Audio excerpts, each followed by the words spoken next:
की कथा में हम लोग सुन रहे थे कि भगवान पुष्कर क्षेत्र में आए हैं।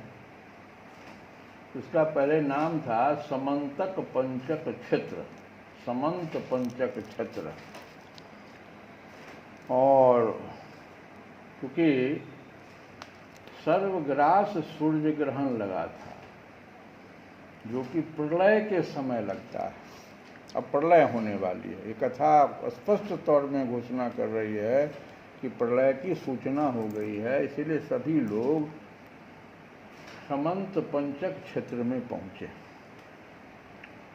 महाभाग्यवान यदुवंशियों ने कुरुक्षेत्र में पहुंचकर एकाग्र चित्त से संयम पूर्वक स्नान किया और ग्रहण के उपलक्ष्य में निश्चित काल तक उपवास किया। तो ये कुरुक्षेत्र है। कुरुक्षेत्र की महिमा गीता में भी गाई गई है और उसको हम लोग सुनेंगे। उससे पहले क्योंकि सारे लोग निश्चित काल तक उपवास कर रहे हैं ग्रहण के उपलक्ष्य में, एक हम लोग थोड़ा सा भगवान का भजन गा लें कि हे प्रभु मुझे बता दो, हे प्रभु मुझे बता दो, हे प्रभु मुझे बता दो, हे प्रभु मुझे बता। क्या बता दो? कि चरणों में कैसे आऊं, हे प्रभु मुझे बता दो, प्रभु मुझे बता दो, चरणों में कैसे आऊं, हे प्रभु मुझे बता दो, हे प्रभु मुझे बता दो। माया के बंधनों से, माया के बंधनों से अब मुक्ति कैसे पाऊं, हे प्रभु मुझे बता दो, हे प्रभु मुझे बता दो। न जानूं मैं कोई पूजन, अज्ञान हूँ मैं भगवन, न जानूं कोई पूजन, अज्ञान हूँ मैं भगवन। करना कृपा दयालु, तो करना कृपा दयालु, करना कृपा दयालु, बंधन से छूट जाऊं, हे प्रभु मुझे बता दो, हे प्रभु मुझे बता दो, चरणों में कैसे आऊं, माया के बंधनों को, माया के बंधनों, अब मुक्ति कैसे पाऊं, हे प्रभु मुझे बता दो।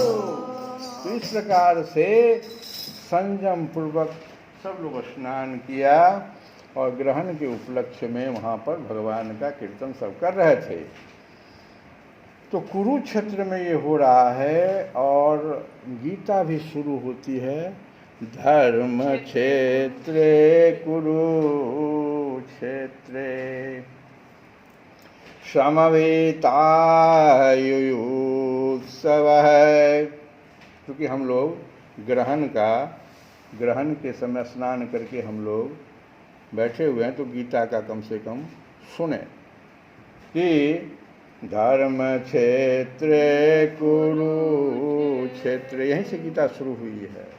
धर्म क्षेत्रे कुरुक्षेत्रे समवेतायुत्सव है मामका पांडवाश्चैव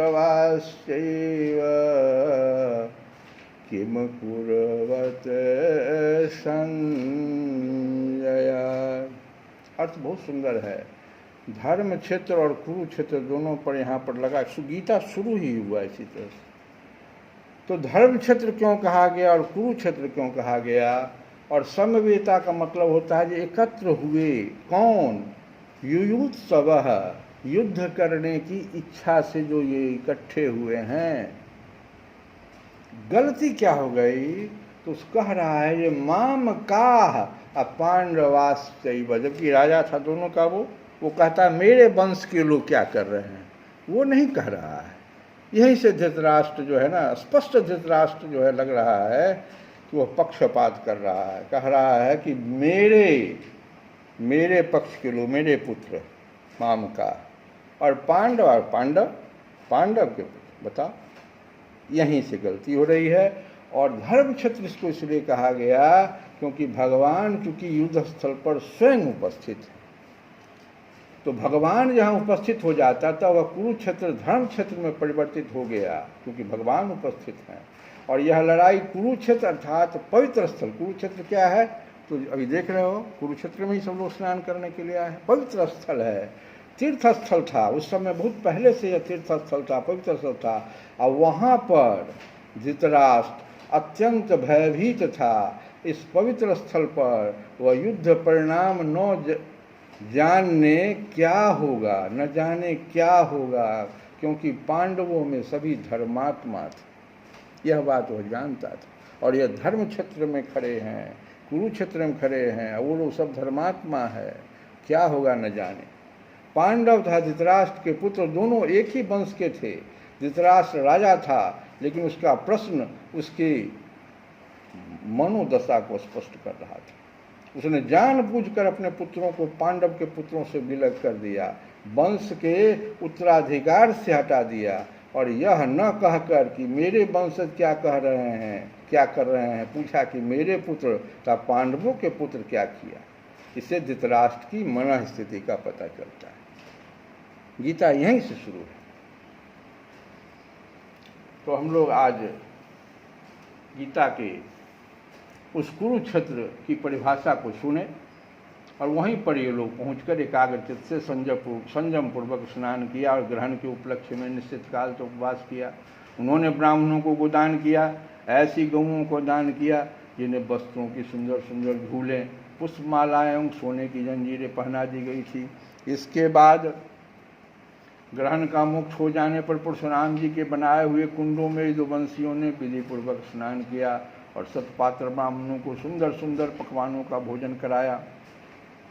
उन्होंने अपने मन में यह संकल्प किया था कि भगवान श्री कृष्ण के चरणों में हमारी प्रेमी भक्ति बनी रहे।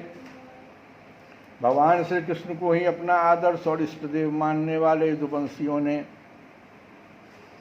ब्राह्मणों से अनुमति लेकर तब स्वयं भोजन किया और फिर घनी एवं ठंडी छाया वाले वृक्षों के नीचे अपनी अपनी इच्छा के अनुसार डेरा डालकर ठहर गए।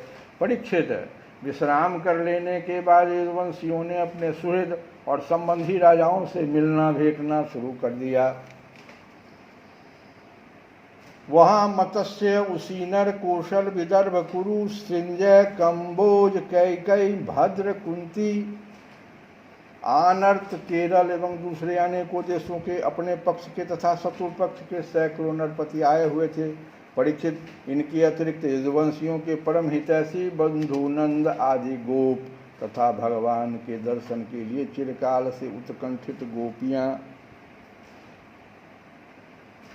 भी वहां आई हुई। यादवों ने इन सबको देखा। परीक्षित, एक दूसरे के दर्शन, मिलन और वार्तालाप से सभी को बड़ा आनंद हुआ। सभी के हृदय कमल एवं मुख कमल खिल उठे। सब एक दूसरे को भुजाओं में भरकर हृदय से लगाते। उनके नेत्रों से आंसुओं की झड़ी लग जाती, रोम रोम खिल उठता। प्रेम के आवेग से बोली बंद हो जाती और सबके सब आनंद समुद्र में डूबने उतराने लगते। पुरुषों की भांति स्त्रियां भी एक दूसरे को देखकर प्रेम और आनंद से भर गई। वे अत्यंत सौहार्द, मंद मंद मुस्कान, परम पवित्र तिरछी चितवन से देख देख कर परस्पर भेंट अंकवार भरने लगी। वे अपनी भुजाओं में भरकर केसर लगे हुए वक्षस्थलों को दूसरी स्त्रियों के वक्षस्थलों से दबाती और अत्यंत आनंद का अनुभव करती। उस समय उनके नेत्रों से प्रेम के आंसू छलकने लगते। अवस्था आदि में छोटों ने बड़े बूढ़ों को प्रणाम किया और उन्होंने अपने से छोटों को प्रणाम स्वीकार किया। वे एक दूसरे का स्वागत करके कुशल मंगल आदि पूछकर फिर श्री कृष्ण की मधुर लीलाएं आपस में कहने सुनने लगे। श्री कृष्ण गोविंद हरे मुरारे, हे नाथ